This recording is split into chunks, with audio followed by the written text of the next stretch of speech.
Hi, YouTube community. I'm continuing on my discussion on salt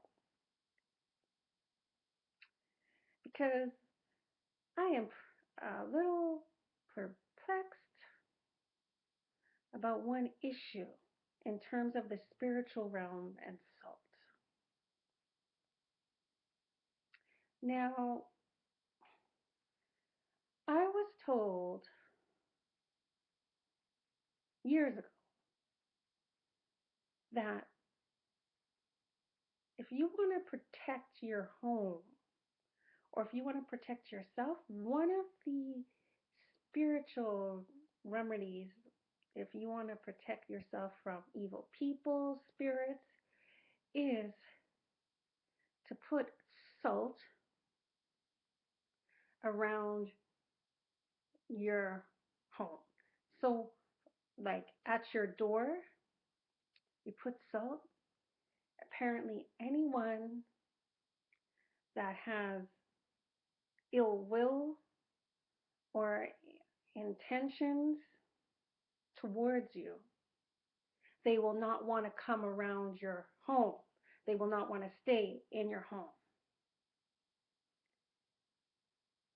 Now, I find this very interesting,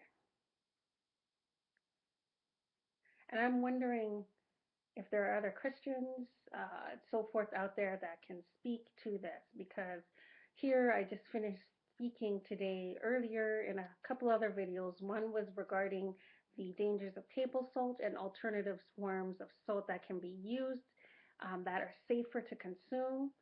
And then also I went on to talk about Matthew chapter 5, verse 13, which speaks about us as Christians being the salt of the earth when Jesus is speaking to his disciples.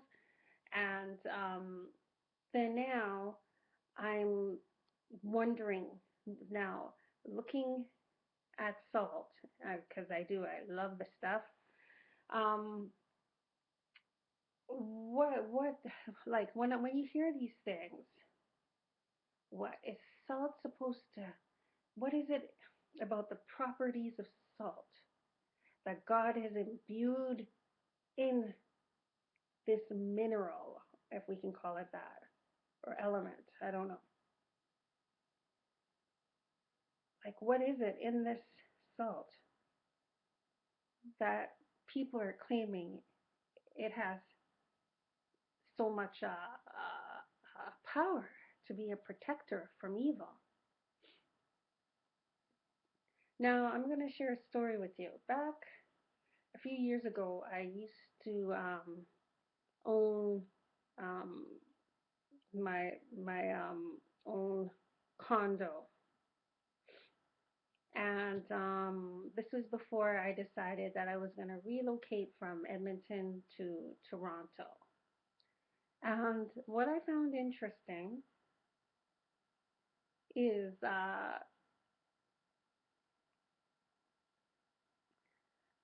I was told by someone to get salt and put it around my door because we were having a discussion about, like, you know, like evil and how it operates, I think, and just a discussion about, like, sometimes not being knowing for sure, like when you invite even friends into your life, for example, do they really have your best interest at heart, or is there ill will? Where it was that flavor of discussion.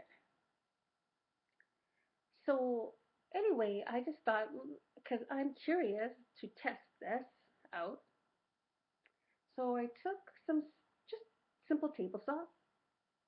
I didn't use anything fancy like Himalayan or Dead Sea salt or alternative forms of sea salt, just table salt. And I put these salt around actually two doors because at the condo I was at, it was in a townhouse, and so you have like the front door, and then you have to walk in this passageway to get to the actual door of the house. So I put it on the outside door and then the door to my house. Now, what happened? What transpired from that experience? Um, there was someone that I was acquainted with at work, and there was this was someone who had been at my house before. We will just call that person Jezebel. You know, I bet you Jezebel probably was just sweet and looked good on the outside. The men dig her. Yeah, they digged her and thought she was all that. She probably knew what to say, what to do. That was how this particular friend was, in the sense that she presented herself to me to be what I thought was a friend. But then when I think about certain even instances at work, I think she was also working with a smile, because they often do. Careful sometimes with those people that always smile with you. They aren't always what they seem. This is what I learned. She was smiling with me, giving me the impression that she really cares about me, is such a loving person and everything else, and is a friend. And I believe I ended up turning out just to be the one who probably stabbed me in the back or took back information to a supervisor and all sorts of things. But that's not the point. The point is this: salt. I had during that time I was making um, uh, soaps and lip balms, and I was giving them as gifts to people. It was a form of therapy for me, because I was in an intense job where I was working as a manager, managing a youth program, and I worked with some pretty intense situations. Now, what ended up happening, she was to come over to pick up this gift. So, anyway, I didn't even remember about the salt at that time. I was talking to her, and for some reason, she could barely come into my house. When she came through the first door, it was like I was saying, okay, you know what, Jezebel, come in, come in. She had stayed over at my house, hanged out. I was like, no big deal. And so she comes in to my house, but I'm going to explain how she came into my house. So I brought over the gift to the door, and literally, as I handed her the gift, she grabs it out of my hand, and I just said, "Well, Merry Christmas," and then she left. But she didn't say thank you. It was just not a nice situation. So after that, keep in mind at this time, um, this was a transitional period for me, because I was considering moving on to,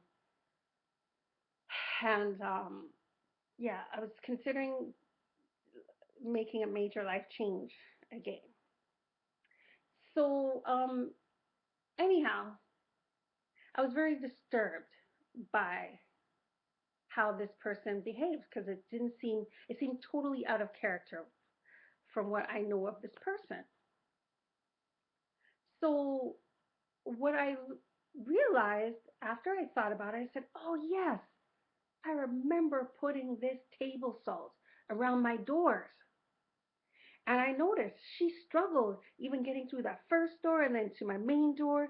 This was, uh, uh, uh, you know, a point of contact. That salt, I believe, was somehow a point of contact with God, saying that this person has ill will. This person is not here with good intentions like you thought.